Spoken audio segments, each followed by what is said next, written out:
So let's start today by just going over some of these problems. I think everybody is good with this one here, number 13 from last night.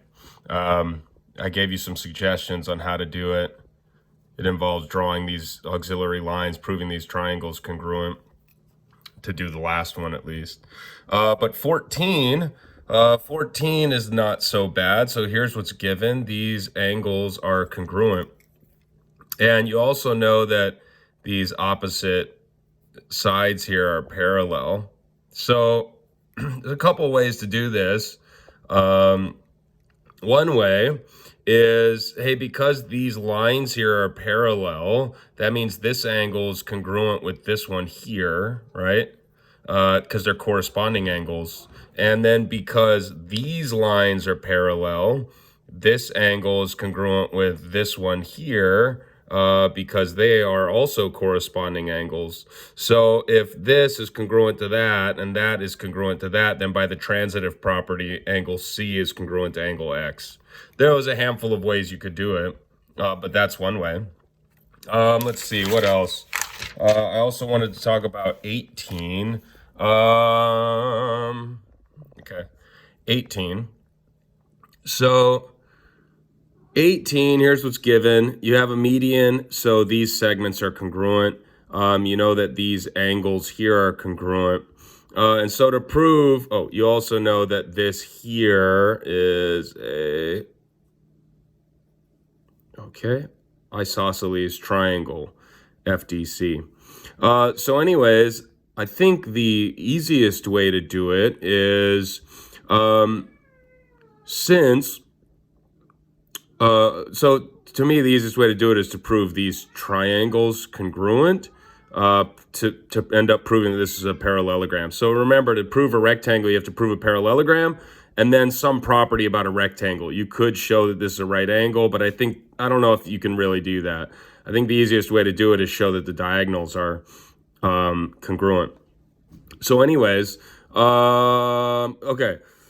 So because these are alternate interior angles, that makes these sides here parallel, right? And because these are vertical angles, they're congruent. And so what we have is angle, side, angle, side here. So we could prove these triangles congruent by angle, side. And if they're congruent, these opposite, sides here are congruent. So that's one way to prove it's a parallelogram. Show that this side's parallel to that side and that they're congruent, then it's a parallelogram. Now, because these triangles are congruent, that means that this piece here corresponds with this piece. That means that they are congruent. And so because this was isosceles, that's congruent to that, and that's congruent to that, then basically through the transitive property, they're all congruent to each other. And so you could just use addition property to say that, hey, AC is congruent to DB. There's a bunch of ways you could do it, but that's just one. And then you could prove that the diagonals are congruent. If it's a parallelogram and the diagonals are congruent, then what you're looking at is a rectangle. Okay. Make sure you reach out to me if you have questions about homework problems from tonight. So tonight, let's see, I'm just going to go through the book on this one. Today, we're talking about 7.3. There's formulas here that involve polygons. So first, you need to know the names of these polygons. So I suggest that you copy this down in your notebook. One way to remember things is to just write them down. And so anyways, what we're talking about is a polygon with this number of sides. And so a polygon with 3 sides is a triangle. You know that. A polygon with 4 sides is a quadrilateral. A polygon with 5 sides, pent means 5, so that's a pentagon. 6, hexagon. 7, heptagon. So, these you already know from grade school. the one that people always forget is this 7-1 heptagon. So I suggest that you take note of that so you can help help yourself remember that a 7-sided polygon is called a heptagon. Octagon, everybody knows that. Octopus, 8 legs, octagon.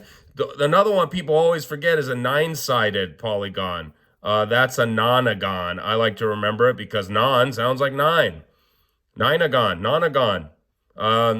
Decagon, people usually always remember that. Decade, right, is 10. Dec, that's 10. And this gon just means, sides. So each of these means 9. Gon means side. So basically it's a polygon with 9 sides. Deca means 10. Gon, sides, 10 sides. So people always forget heptagon. People always forget nonagon. And people often forget dodecagon. A dodecagon, that's a 12-sided polygon. And people usually kind of forget pentadecagon, which is a 15-sided. So anyways, these are the main names for the ones that show up often. But a polygon with any amount of sides in general is just called, however many sides there are. So like, for example, there's no name really for a 21-sided polygon. So you could just call it a 21gon. Hopefully that makes sense. Now, you need to know the names for all of these special ones here, but anything above 15, you could just call it however many sides there are, gone. So anyway, make sure you know those. So what we want to do today is we want to talk about 3 topics. 1, what is the sum of the interior angles of any polygon? So if you look at this polygon here, we're saying, hey, what's the sum of adding whatever angle B is, plus angle A, plus angle E, plus D, plus, what is the sum of all the interior angles? Then we want to talk about, hey man, what's the sum of all the exterior angles of a polygon? So an exterior angle is if you extend one of the sides, that's one of the exterior angles. If you extend the side, that's the other exterior angle, so on and so forth. And then third, we want to talk about, hey, in any given polygon, no matter how many sides there are, how many diagonals can you draw? And so first, let's talk about the sum of the interior angles. There's a formula for all of these, but I want to show you where they come from. So let's consider this polygon here. Looks like it's, let's see, 1, 2, 3, 4, 5. So it's a 5 pentagon, right? And so if you want to talk about the sum of the interior angles, to do that, you could just draw diagonals. You can basically just create yourself 3 triangles. And so, the interior angles of a triangle sum to 180, right? Sum to 180, sum to 180. And so the interior angles of this thing here, this polygon, is going to be 3 times whatever, 3 times however many triangles there are, 3 times 180. And so there's a formula for this. Basically, this is what you get. And so this is what you need to know. So I would definitely write this down. S sub I means the sum of the interior angles. And so the sum of the interior angles of any polygon is going to be however many sides there are minus 2 times 180. Notice this pattern will occur for any polygon. You see, there were 5 sides here, and we could draw 3 triangles, right? 5 minus 2 is 3. You could always draw 2 less triangles than the amount of sides. And so that's where the formula comes from.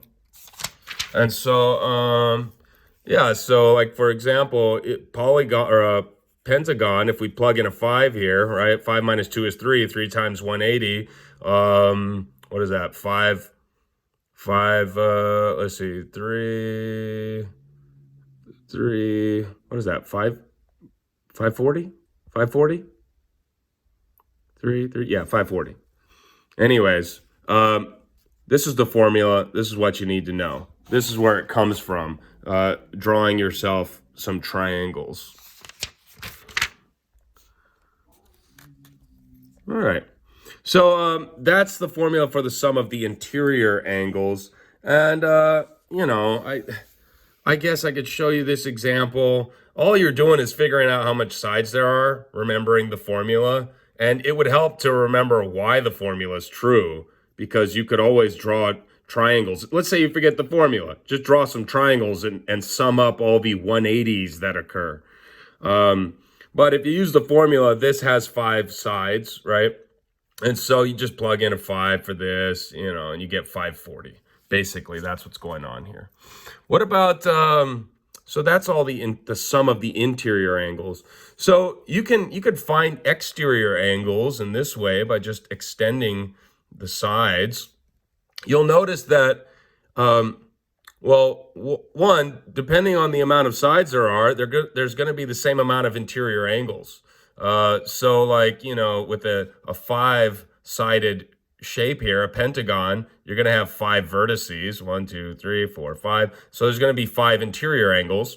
For the same reason, there's going to be 5 exterior angles.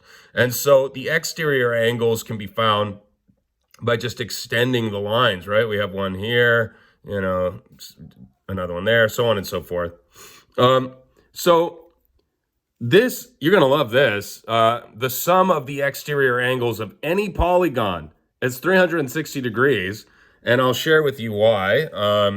So take a look at this. Let's see, what is this?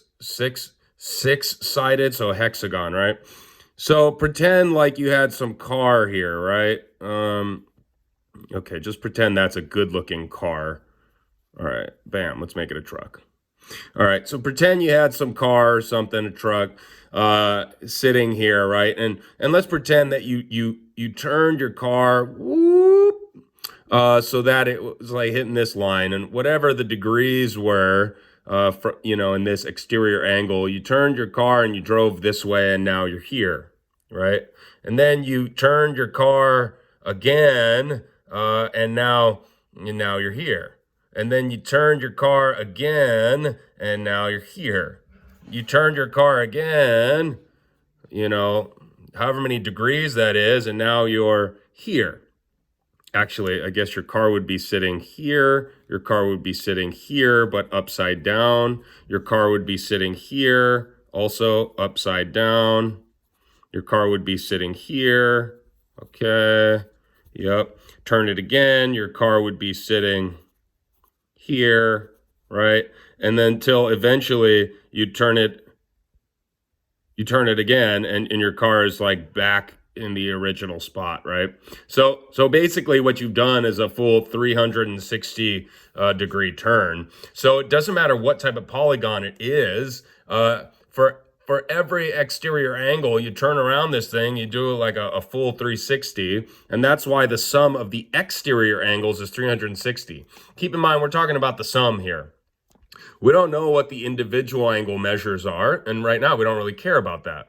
But the sum of the exterior angles is 360.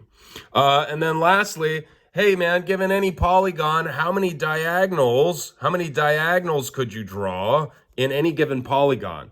Well, here's the formula for it. I'm going to show you where this comes from, because I think it helps to remember. But the amount of diagonals, D, equals N is the amount of sides. So like if you have a, let's say, pentagon, for example, you just plug in a 5 here, right? 5 here. 5 minus 3 is 2. 5 times 2 is 10. You divide by 2. You'd have 5 diagonals. But this changes, so it's not always that you're going to have the same amount of diagonals for whatever shape you have. This changes for every side, but it's according to this formula. So I'd write it down. You need to know it. And here's where it comes from. I think it's kind of interesting. So here I drew, let's see, I drew a hexagon here. And so let's see where this comes from. Here's the formula. So for each vertex, right? For a hexagon, there's six vertices. And so from each one, it looks like we can draw 3 diagonals, right? And so if you just think about the amount of diagonals from one vertex, well, it's going to be however many sides there are minus 3. And why is that? Well, here's why. It's because you can only draw diagonals to non-adjacent vertices. So you have to exclude these adjacent vertices from the diagonals, and you have to exclude the vertex that you started with, right? And so you would only be able to draw 3 from a hexagon, right? 6 minus 3, basically. You would get 3 for this one vertex. And so you could think about writing some expression for that. And this would be true for any polygon. Any polygon. Doesn't matter how many sides are. You're always going to subtract 3 because you have to subtract the vertex itself, subtract the adjacent vertices. So however many sides there are, you're going to subtract 3 from that. And that's where this little piece comes from. And now you can do this for every single vertex, right? And so since there's 6 vertices here, the number 6 just corresponds with the amount of sides. So however many sides there are, you need to multiply that times this piece. So each one of these sets of 3, but in this case, it's n minus 3. For each vertex, you can multiply this quantity times the amount of vertices that there are. And so that's where you get this n times n minus 3 piece from. Okay. And now, if you notice, each diagonal that we did was actually drawn twice. And so here, I'll show you. Here's diagonal 1, 2, 3. But if we focus on this vertex, we've repeated this diagonal. If we focus on this vertex, we've repeated this diagonal. If we focus on this vertex, we've repeated this diagonal. So for each diagonal that you draw, there's going to be a repeat from the opposite vertex, right? So from this vertex, we drew 3, but we repeated this one. We repeated this one at this, So we draw the diagonals actually twice every time we do it when we go around and we draw each of the diagonals. And so because we repeated these diagonals, each one we've repeated twice, we need to divide everything, the total amount, by 2. And so that's why you get this formula here. And this works for any diagonal. And so here, the book has an example for you. I'll let you read these examples. They're just formulas. You're just using the formulas. You just need to remember them. Okay, you'll find the homework in the lesson notes.